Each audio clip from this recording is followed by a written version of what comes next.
This is the house where Colli Benato was built by his grandfather and his brothers, who were 4 at the beginning of the last century, 1904 or 5.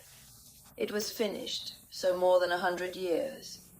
In a century it was filled with everything you see now. He's always lived here. Always. Not always. Because of course first to study, then to work. Entering he had to go down to the city, but all the holidays, all the weekends, all the festivals of his life, and also mine, by a certain person from a certain person. Then in 49 she passed here, so Gina, of her memories, of her life, practically it was her studio which she was locked up several hours a day, and also from the night. And thus it has continued to stay exactly as it is in summary and without any change. So he was very attached to this house, of course, and also to this country.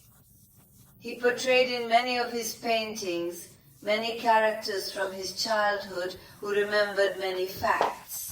For example, this fact of this boy who had lost his foot in the threshing machine and who was left 1-1, which was very serious.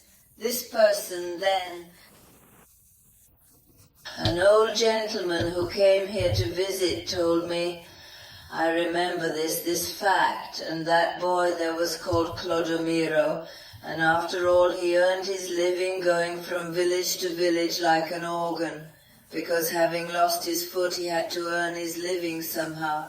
This one is taken from an old family photograph of his grandfather. And one of his prosios who had this motorcycle and came from Udine and then went around were 2 brothers-in-law with his brother-in-law for our campaign, and therefore from the old photographs then he really liked to portray these past characters of his family.